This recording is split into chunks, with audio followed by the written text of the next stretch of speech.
Oh, hello, and welcome to our program this evening. I'm Matt, and I'll be your host for the 2021 CineMattic Awards. Yes, thank you.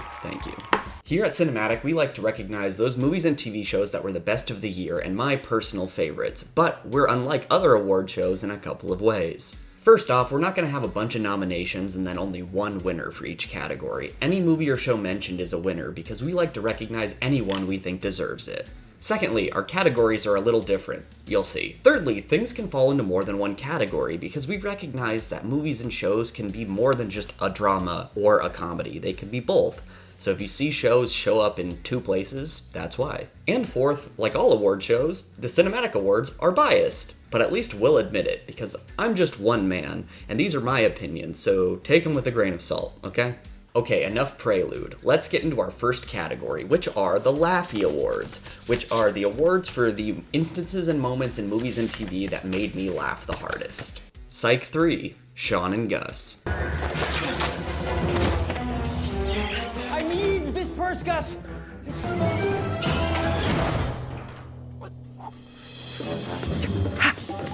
Succession, Imaginary Cat. Right, What is that? read, please? That is an imaginary cat. Now, could you please fuck off? Ted Lasso, Bad Breath.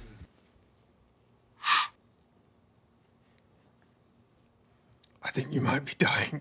Only Murders in the Building, Steve Martin and Martin Short. Oh my god! Oh my god! Oh my god! Oh my... Okay, where did you get a Quaalude? Okay, I gotta try that again. That was very fake sounding. You fucker. And finally, It's Always Sunny in Philadelphia, Cities, and Turd Soup. Did you guys know that Pittsburgh is in Pennsylvania? Two cities in the same state. Like, how's that even possible? Write down a destination on the napkin. Yellow. Purple. What is happening? I didn't understand the assignment either. The old turd in the soup trick. But then you put a turd in your mouth. I mean, my God. You had me up against the wall. What was I supposed to do? Not eat a poopy. Congrats to those outstanding moments of fantastic comedy. Now, on to our second category, the Teardrop Awards, given to those TV show and movie moments that were most worthy of making tears come out of my face. You're about to make tears come out of my face. Midnight Mass, Forgiveness. Then I can forgive you. And if I can forgive you, Joe Colley, then anyone can. Squid Game, Marbles. 그동안 고마웠네. 자네 덕분에 잘 있다가. Midnight Mass, Here Comes the Sun. I love you, Aaron Green. I love you too. I did my best.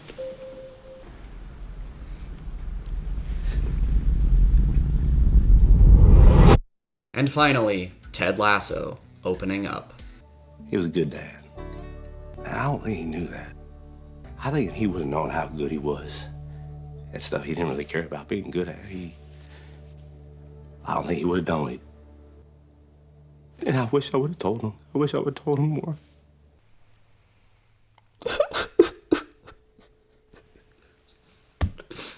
Can we cut?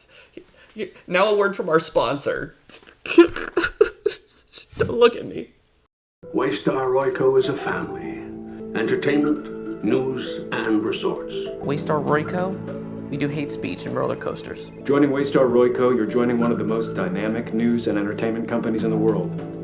Feel it. We here for you. Welcome to your new future at Waystar Royco.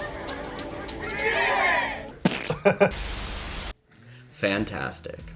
And now, on to our third category, the Needledrop Awards. This category is for the best use of a song in a movie or TV show. Now, the best way to get copyright struck and demonetized on YouTube is to play copyrighted music, so I won't play any of them here, but I urge you to check out these scenes for yourself. Nobody, Heartbreaker by Pat Benatar. This movie is kick-ass and so is this scene. I never thought I'd see a really good action scene set to a Pat Benatar song, but here we are. Last Night in Soho, Wade in the Water by the Graham Bond Organization. Edgar Wright is a needle drop king, and this movie is no different. Before I watched this movie, I didn't know what this song was, but after watching this scene, it's a classic. The Conjuring, The Devil Made Me Do It. Baby Hold On by Eddie Money. Now, this movie is pretty crappy, but I liked the use of this song in introducing us to the characters, and I just like this song. Dexter, New Blood. The Passenger by Iggy Pop. It's been years since we last saw Dexter, and reintroducing us with the song The Passenger is a great fit, because he always calls the darkness inside of him his dark passenger. Chucky, Heads Will Roll by the Yeah Yeah Yeahs. The Child's Play and Chucky franchise has always been a great mix of horror and comedy, and the show is no different. This is a great use of this song because someone literally gets decapitated and their head rolled across the stage to the song Heads Will Roll. I love it. And lastly, Cobra Kai, Burning Heart by Survivor. This show has a bunch of homages to the 1980s, so including Burning Heart during a montage is a great tribute to Rocky IV. I enjoy lots of different types of music, and I can appreciate when they're used well in movies and TV, so congrats to our winners. Now on to our next category, my favorite comedy TV shows of the year. Now these are different from the Laffy Awards, because those were specific instances or moments or things about shows and TV, and these are just specifically my favorite TV shows of the year, in the comedy category, in no specific order, mind you. Only Murders in the Building. Ooh, that's good. That will make a great last line for an episode. Brooklyn Nine-Nine. Okay, so you made your point. I'm a trash man who only knows trash birds. Ted Lasso. You think this will end your team's embarrassing streak of draws? Oh, Lord, I've never been embarrassed about having streaks in my drawers. It's all part of growing up. Cobra Kai. You're the inspiration, Gloria Love, Peter Cetera's badass. Peter Cetera is the opposite of badass. Succession. I'd castrate you and marry you in a heartbeat. And It's Always Sunny in Philadelphia. Is he all right? And now we've reached that point of the evening where it's time for our special musical guest. Ladies and gentlemen, Charles Hayden Savage.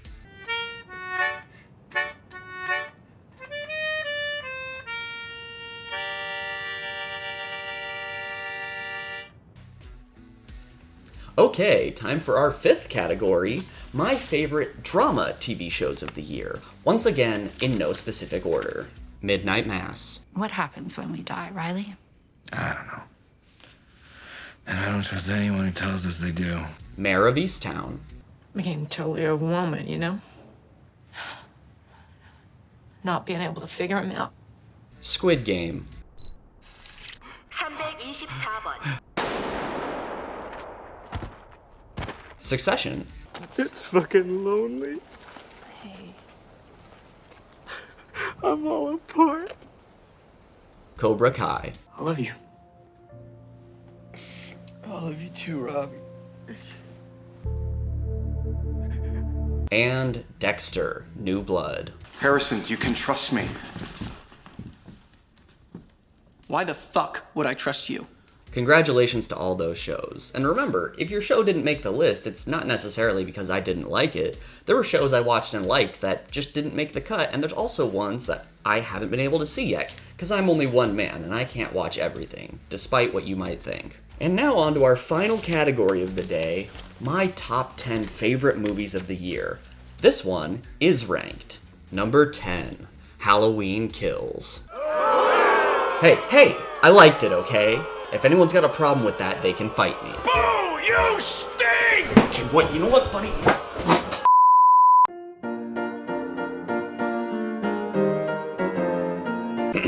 Sorry, please excuse the interruption. We had some technical difficulties.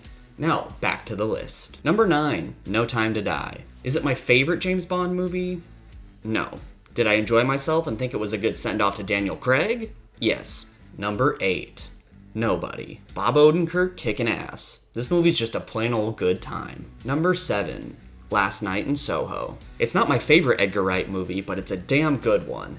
He's so good at what he does. Number 6. The Suicide Squad. Definitely better than the other Suicide Squad. Number 5. A Quiet Place, Part 2. One of the rare horror sequels that gives itself a reason to exist. Number 4, Ghostbusters Afterlife. It may run on pure nostalgia, but I was giddy the entire time I was in the theater, so there you have it. Number 3, Dune. Denis Villeneuve knows how to do a sci-fi epic, what can I say? Number 2, Psych 3, This Is Gus. Like I said before, I'm gonna be biased, because Psych was one of my favorite shows growing up, but everyone is in top form for this movie, and I laughed harder than I laughed in any other movie this year. He did not find your finger. And finally, in the #1 spot, Spider-Man: No Way Home. It's everything I ever wanted in a Spider-Man movie. Period. End of sentence. And there you have it, folks. These have been the 2021 CineMattic Awards. Congrats to all our winners, and I hope you all enjoyed. Hopefully you'll join us next year around this same time for the 2022 CineMattic Awards. Thanks a lot, and drive home safe.